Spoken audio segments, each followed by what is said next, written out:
देखिए हर खबर यहीं पर, सब्सक्राइब कीजिए TV9 भारतवर्ष। पाकिस्तान परत लश्कर तैयबा के 2 आतंकवादियों को पंजाब पुलिस ने हथियारों की बड़ी खेप के साथ गिरफ्तार किया। कश्मीर से फल और सब्जी से भरे ट्रक से AK-47 भारी मात्रा में गोला बारूद बरामद किए गए। 100 सेकंड में ये आपको पूरी रिपोर्ट दिखाते हैं। पंजाब पुलिस ने पठानकोट से लश्कर के 2 आतंकियों को गिरफ्तार कर एक बड़े हमले की साजिश को नाकाम कर दिया। ये दोनों आतंकवादी हमले के लिए घाटी में हथियारों की सप्लाई की फिराक में थे। पंजाब पुलिस के मुताबिक दोनों आतंकी कश्मीर के शोपियां के रहने वाले हैं और दोनों पंजाब से कश्मीर घाटी में ऑटोमेटिक हथियारों और हथगोलों की सप्लाई करने में शामिल रहे हैं। आतंकियों की पहचान शोपियां जिले के आमिर हुसैन वानी उम्र 26 साल और वसीम हसन वानी उम्र 27 साल के रूप में हुई है। पकड़े गए आतंकी आमिर के मुताबिक वो सद्दाम अहमद और जसीम अहमद नाम के लश्कर तोयबा और हिजबुल मुजाहिदीन के 2 आतंकी को पंजाब से कश्मीर ले जा चुका है। अब दोनों मारे जा चुके हैं। इन दोनों को अमृतसर और बटाला से पिक किया गया था। इन दोनों के पास से 10 हैंड ग्रेनेड, एक AK-47 राइफल, 2 मैगजीन्स और 60 कारतूस बरामद किए गए हैं। शुरुआती जांच में पता चला है कि हथियारों की इस खेप को पंजाब से अशफाक अहमद डार उर्फ बशीर अहमद को सप्लाई किया जाना था। बताया जा रहा है कि डार जम्मू और कश्मीर में कांस्टेबल था जो 2017 में फरार हो गया था और फिलहाल घाटी में लश्कर का एक सक्रिय आतंकवादी है। अमृतसर जम्मू हाईवे पर नाके की जांच के दौरान पुलिस को कामयाबी मिली। JK-03C 7383 ट्रक जिससे कि फल और सब्जियां सप्लाई किए जाते हैं, इसका इस्तेमाल आतंकियों ने हथियारों की सप्लाई के लिए किया। आमिर और वसीम की गिरफ्तारी से जाहिर है कि पाकिस्तानी आतंकी पंजाब और कश्मीर में सीमा पार से आतंकी गतिविधियों को अंजाम दे रहे हैं। इससे पहले 25 अप्रैल 2020 को पंजाब पुलिस ने मारे गए हिजबुल मुजाहिदीन कमांडर रियाज नायकू के निर्देश पर जम्मू कश्मीर के एक अन्य युवक हिलाल अहमद वागी को गिरफ्तार किया था। वही हम आपको बता दें, घाटी में एक बड़ी आतंकी साजिश नाकाम हुई है। पुलिस ने 200 करोड़ के लश्कर के मॉड्यूल का भांडाफोड़ किया है। लश्कर के 3 आतंकवादी अब पुलिस की गिरफ्त में हैं। इन तस्वीरों को बहुत गौर से देखिए। जम्मू कश्मीर पुलिस ने लश्कर की बहुत बड़ी साजिश को बेनकाब कर दिया है। ऐसी साजिश जिससे हिंदुस्तान में कत्लेआम मचाया जा सकता था। ऐसी साजिश जिससे आतंकियों की नई फैक्ट्री तैयार हो सकती थी। ऐसी साजिश जिसमें जगह जगह आतंकी हमले हो सकते थे। आप देख सकते हैं यहाँ 2-2 हजार और 5-5 से के नोटों की कितनी गड्डियां हैं। इस टेबल पर ड्रग्स ही ड्रग्स हैं। इतनी बड़ी प्लानिंग के पीछे सोचिए कैसे आतंकी दिमाग काम कर रहे होंगे। घाटी की पुलिस ने लश्कर के 200 करोड़ के टेरर मॉड्यूल का भंडाफोड़ किया है और 100 करोड़ की लागत की 21 किलो हेरोइन जब्त की है। इसके साथ ही 1.5 करोड़ रुपए कैश पकड़े हैं। हंदवाड़ा पुलिस ने एक बड़ा Pakistan sponsored narco terror module को बस्ट किया हमने। इसके साथ 3 लश्कर तोयबा का टेरर एसोसिएट्स को भी गिरफ्तार किया हमने। पुलिस की स्पेशल टीम ने इसके लिए श्रीनगर की बेमेना इलाके की MIG कॉलोनी में रेड डाली। यहीं से ड्रग और कैश का जखीरा बरामद हुआ। साथ ही 3 आतंकी पकड़े गए। गिरफ्तार किए गए आतंकी पाकिस्तानी हैंडलर्स के संपर्क में थे। ये जम्मू कश्मीर में लश्कर के आतंकियों की आर्थिक मदद के लिए ड्रग के धंधे में शामिल थे। इनकी पहचान हो गई है। इससे आने वाले पैसों का इस्तेमाल ये घाटी में आतंक फैलाने के लिए करते थे। उसका कब्जे से टोटल 21 kg हेरोइन जिसकी मार्केट वैल्यू 100 करोड़ के बराबर है और 1.34 करोड़ का इंडियन करेंसी बरामद की। इंटेलिजेंस एजेंसी ने पिछले महीने ही पाकिस्तान से घुसपैठ का अलर्ट जारी किया था, जिसके बाद पिछले 10 दिनों में ही 7 एनकाउंटर में 23 आतंकी मारे जा चुके हैं। वहीं कंगाल पाकिस्तान के मुखिया इमरान खान ने भारत को मदद की पेशकश की है। भारत की ओर से पाकिस्तान को हैसियत याद दिलाई गई। विदेश मंत्रालय ने पाकिस्तान को आईना दिखाते हुए करारा जवाब दिया। 100 सेकंड में पूरी खबर देखिए। As far as India goes, our stimulus package is as large as the GDP of Pakistan. Imran Khan की मदद वाली बात पर भारत ने कंगाल और भिखारी पाकिस्तान को तगड़ा जवाब दिया है। विदेश मंत्रालय का बयान सुनकर मुंह छुपाने लगेंगे इमरान खान। भारतीय विदेश मंत्रालय के प्रवक्ता अनुराग श्रीवास्तव ने 2 टूक कह दिया है कि पाकिस्तान अपने लोगों को पैसा देने की बजाय देश के बाहर कैश ट्रांसफर करने के लिए बेहतर जाना जाता है। अब इस ट्वीट को देखिए। गुरुवार के इस ट्वीट में इमरान ने कहा है कि भारत के 34% घरों में लोग बिना आर्थिक मदद के 1 हफ्ते से ज्यादा सरवाइव नहीं कर पाएंगे। इसलिए मैं भारत की मदद करना चाहता हूं। मैं अपने सफल कैश ट्रांसफर प्रोग्राम को भारत के साथ शेयर कर सकता हूं, जिसकी पूरे विश्व में तारीफ हो रही है। इसे इमरान खान का बड़पोलापन न कहें तो क्या कहें। इमरान जानते हैं कि कोरोना से लड़ाई में दुनिया भर में जिस मुल्क की तारीफ हुई है वो है भारत, जहां सबसे कड़े और बहुत लंबे लॉकडाउन में भी सरकारी प्रयासों से जिंदगी चलती रही। गरीब और किसानों के खाते में ऑनलाइन कैश ट्रांसफर हुए और अब भारत आत्मनिर्भर बनने की राह पर निकल चुका है। बावजूद इसके इमरान खान अपने फरेबू आंसू बहाने से बाज नहीं आए। ट्विटर पर इमरान ने घड़ियालू आंसू बहाए और मदद के लिए हाथ आगे बढ़ाए, लेकिन इमरान की इस गुस्ताखी पर भारत के विदेश मंत्रालय ने उन्हें उनकी ही भाषा में जवाब दिया। Pakistan would do well to recall that they have a debt problem which covers 90% of the GDP and they've been asking for debt restructuring. As far as India goes, our stimulus package is as large as the GDP of Pakistan. ऐसे में कहना गलत नहीं होगा कि इमरान खान अगर कुछ भारत को दे सकते हैं तो वो है आतंकियों की सप्लाई और सीज फायर वायलेशन। भारत में कोरोना काल में लॉन्च किए गए आरोग्य सेतु ऐप पर पाकिस्तान की बुरी नजर पड़ चुकी है। पाकिस्तान ने इससे ठीक मिलता जुलता ऐप बनाया है। ये नकली ऐप जो है वो आपके मोबाइल का सारा डेटा पाकिस्तान को भेज सकता है, इसलिए इस ऐप से आपको कैसे बचना है 100 सेकंड में ये रिपोर्ट देखिए।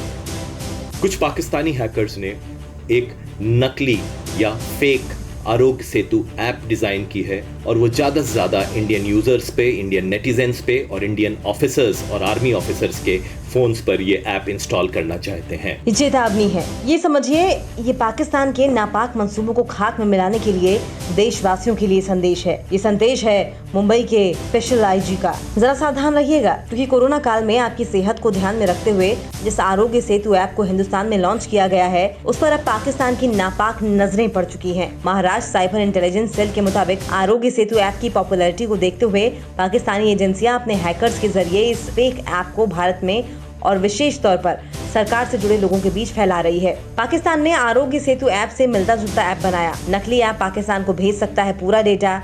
हैकर आपकी निजी बातों को सुन सकते हैं। इस ऐप से आखिर कैसे बचना है ये जानना जरूरी है। आपको ध्यान रखना है कि किसी के भेजे व्हाट्सएप लिंक पर क्लिक करके आरोग्य सेतु ऐप डाउनलोड न करें। सरकार की तरफ से जारी वेबसाइट के जरिए या गूगल प्ले स्टोर और ऐप स्टोर से ही इसे डाउनलोड करें। ये जान लें कि पाकिस्तान का फर्जी ऐप प्ले स्टोर पर उपलब्ध नहीं है, बल्कि एक लिंक के जरिए डाउनलोड होता है। भारत सरकार द्वारा आप देख सकते हैं यहाँ पर एक वेबसाइट दी गई है gov.in mygov.in और यही वो जगह है जहां से आप आरोग्य सेतु ऐप डाउनलोड करेंगे।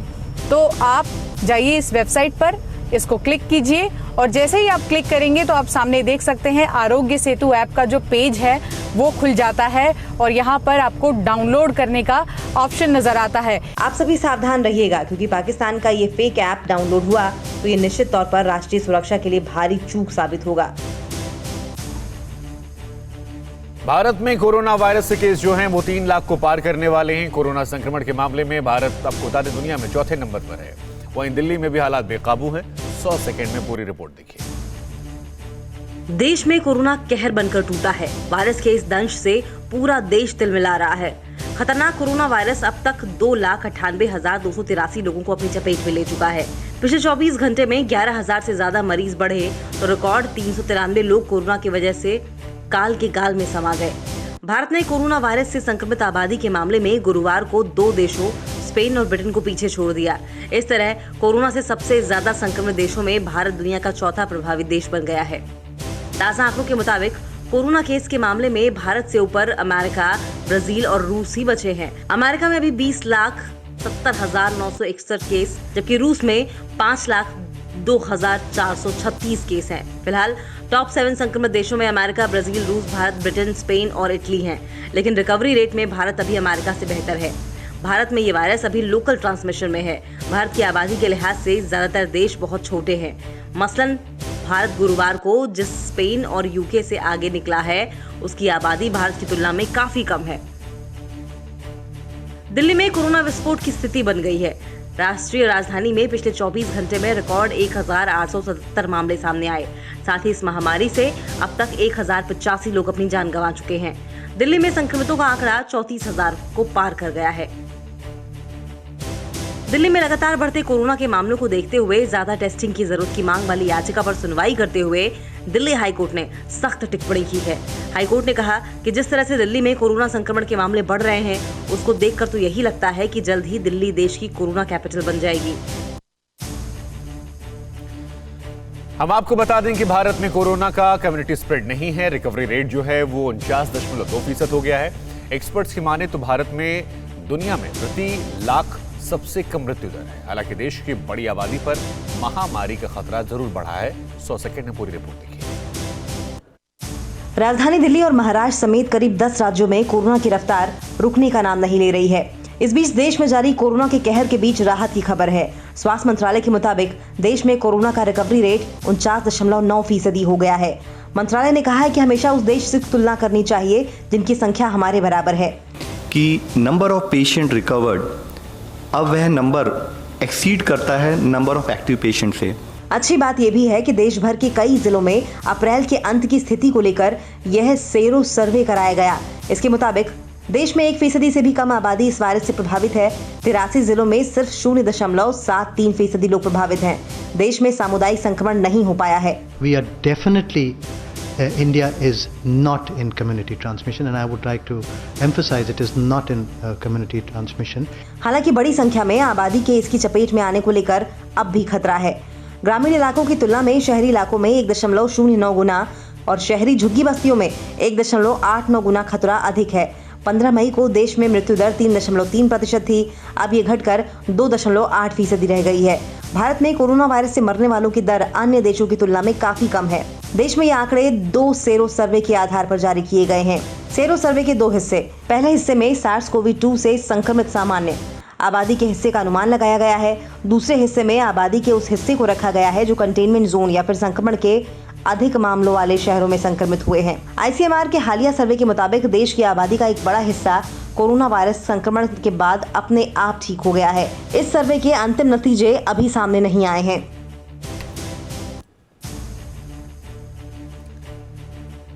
एक तरफ भारत में कोरोना के मामले लगातार तेजी से बढ़ रहे हैं तो वहीं तरफ इस संकट की घड़ी में राहत की खबर भी आई है।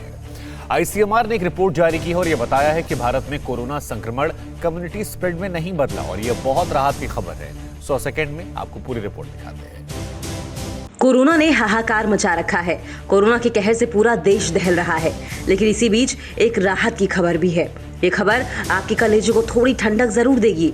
मरीजों की तादाद लगातार बढ़ रही है, लेकिन कोरोना संक्रमित मरीजों के ठीक होने की तादाद में भी इजाफा हुआ है। कोरोना वायरस के बढ़ते संक्रमण के बीच ICMR के हालिया सर्वे से ये बड़ी बात सामने आई है।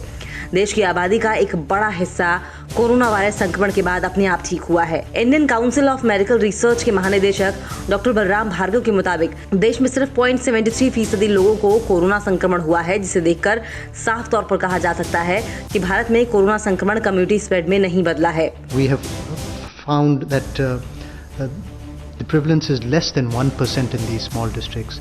In the urban areas it may be slightly higher, in the containment areas it may be slightly higher, but we are definitely India is not in community transmission. ICMR ने कोरोना के प्रभाव का पता लगाने के लिए ये सीरोलॉजिकल सर्वे करवाए हैं।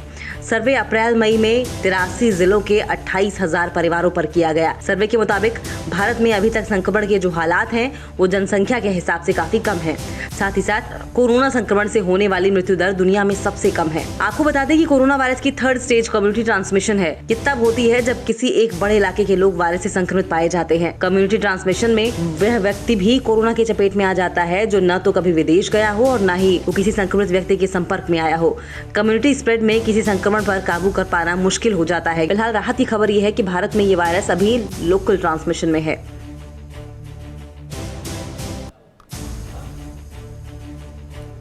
आगे बढ़ते हैं, दिल्ली को लेकर बात करते हैं। दरअसल दिल्ली सरकार का यह दावा है कि दिल्ली में सारे इंतजाम पूरे कर लिए गए, लेकिन सवाल यही कि क्या वाकई दिल्ली में कोरोना संक्रमितों का इलाज ठीक से हो पा रहा है। 100 सेकंड में रियलिटी चेक।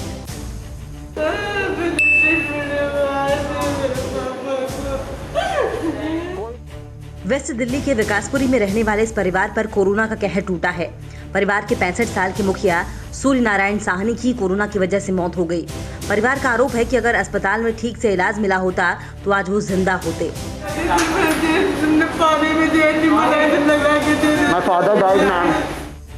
परिवार के मुताबिक वो 16 मई को दिल्ली लौटे थे।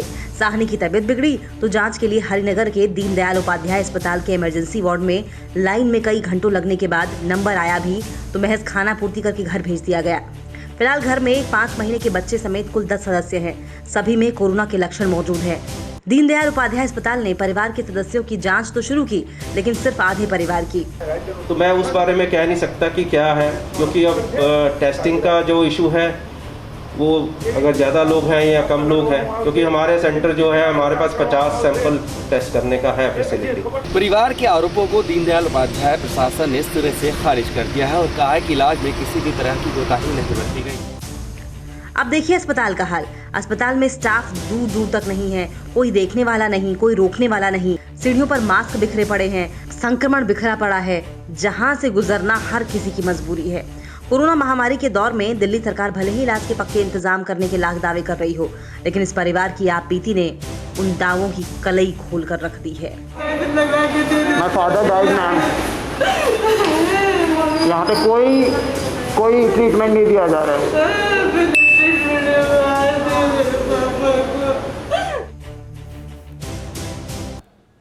राज्यसभा चुनावों को लेकर राजस्थान में सियासत सरगर्म है। विधायकों को बचाने की रिजॉर्ट पॉलिटिक्स कुछ गंभीर संकेत दे रही है। तो वहीं सचिन पायलट और अशोक गहलोत में मतभेद की खबरें भी सामने आ रही हैं। 100 सेकंड में पूरी खबर दिखाते हैं।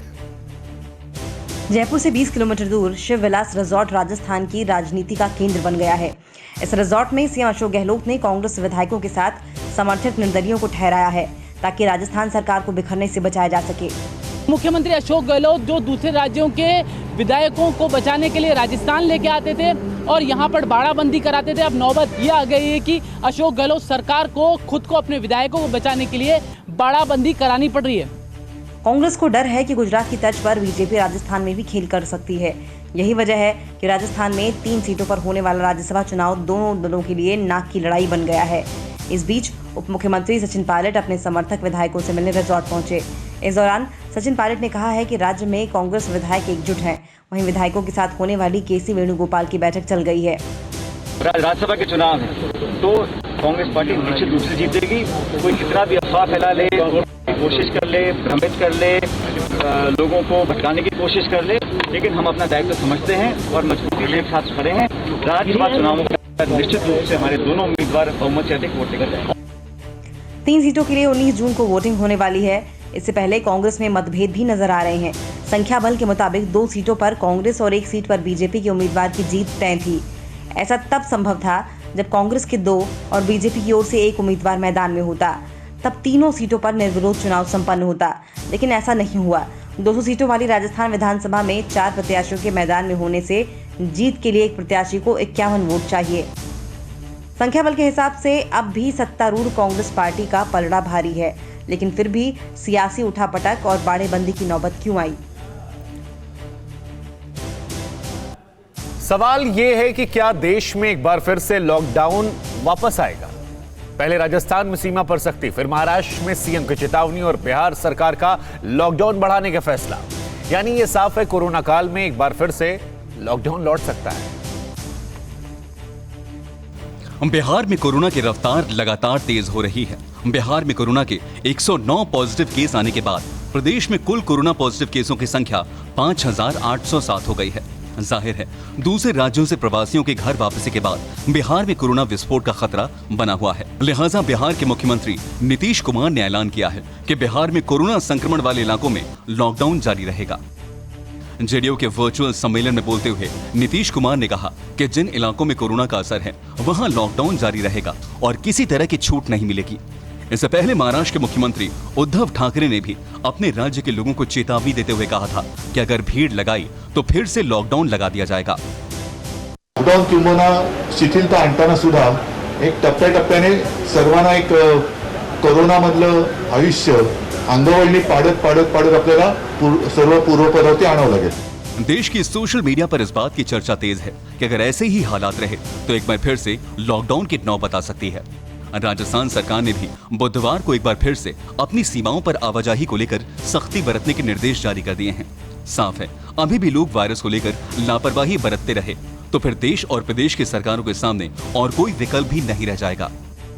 देश भर में भले ही अनलॉक लागू हो गया है, लेकिन कोरोना का संकट बढ़ता ही जा रहा है। आंकड़े बढ़ते ही जा रहे हैं, राज्यों के आंकड़े भी बढ़ते जा रहे हैं। खास करके हालांकि अब जो भीड़ भाड़ वाले इलाके हैं, खास करके रेलवे स्टेशन, बस स्टैंड, ऐसी जगहों पे मंदिर, मॉल्स भी अब खुल गए हैं। काफ़ी एहतियात बरता जा रहा है। जो गाइडलाइन है उनके अनुसार बगैर मास्क के कोई अंदर नहीं जा सकता है। मास्क लगाना अनिवार्य है, सैनिटाइजर अनिवार्य है। चमोली में कोरोना संकट के चलते इस बार भगवान बद्री विशाल के कपाट खुलने के बावजूद आम लोगों के लिए दर्शन बंद थे। करीब 25 दिन के बाद भगवान बद्री विशाल का मंदिर स्थानीय आम श्रद्धालुओं के लिए खुल गया है। 15 मई को भगवान बद्री विशाल के कपाट खुले थे, लेकिन कोरोना काल के चलते किसी को भी इस बार दर्शन की अनुमति नहीं दी गई। हम आपको बता दें कि जिला प्रशासन चमोली के आदेश के बाद आज से बद्रीनाथ नगर पंचायत के तहत बामड़ी गांव और माना गांव के ग्रामीणों के लिए भगवान बद्री विशाल के दर्शन शुरू हो गए। इस अवसर पर ग्रामीण भगवान बद्री विशाल के पहले दर्शन करने पहुंचे। इन तमाम ग्रामीणों में जबरदस्त उत्साह देखने को मिला। देवस्थानम बोर्ड द्वारा दर्शनों के लिए निःशुल्क टोकन की व्यवस्था की गई है। सुबह 7 बजे से लेकर शाम 7 बजे तक स्थानीय लोग भगवान बद्रीनाथ के दर्शन कर सकेंगे और ये व्यवस्था जो है ये 30 जून तक यूं ही चलती है।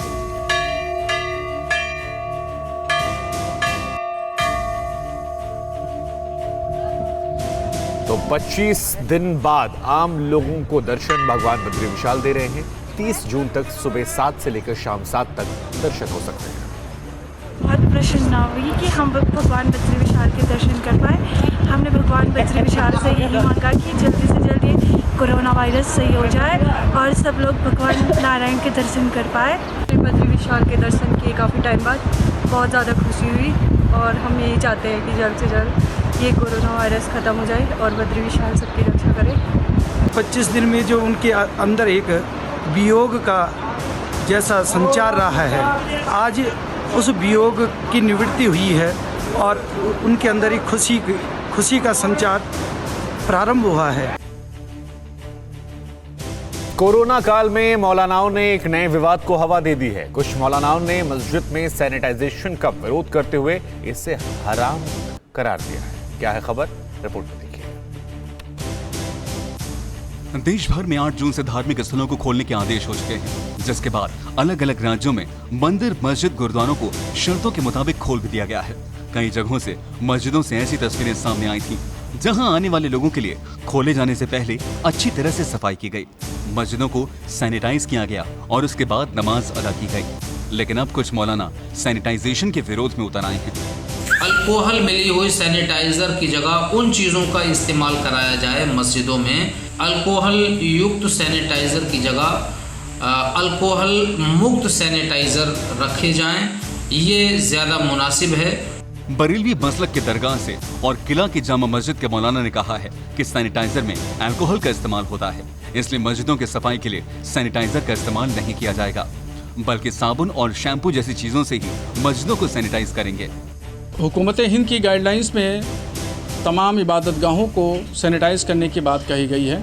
हम लोग उस पर अमल भी कर रहे हैं। दरगाहें हैं, मस्जिदें हैं, मदरसे हैं, इन सबको सैनिटाइज किया जा रहा है। सैनिटाइज का तरीक़ा थोड़ा सा मुख्तलिफ कर दिया गया है, यानी वो चीज़ें जिनमें अल्कोहल नहीं मिली हुई है उनको इस्तेमाल में लिया जा रहा है। मौलानाओं के मुताबिक इस्लाम में अल्कोहल का इस्तेमाल हराम है। बरेली के बाद सहारनपुर और अमरोहा के मौलानाओं ने भी ऐलान कर दिया है कि वो मस्जिदों का सैनिटाइजेशन नहीं कराएंगे। हालांकि कुछ मुस्लिम विद्वानों ने कहा है कि इस्लाम में जान बचाने के लिए सारे तरीकों को जायज करार दिया गया है। आपको बता दें, अभी 2 दिन पहले ही दिल्ली की जामा मस्जिद के शाही इमाम के पीए की कोरोना संक्रमण से मौत हो गई थी। तो क्या कोई भी समझदार आदमी अब जामा मस्जिद के सैनिटाइजेशन से इनकार करेगा? न्यूज़ टॉप 9 रोज सुबह 7 बजे और शाम 7 बजे सिर्फ TV9 भारतवर्ष पर।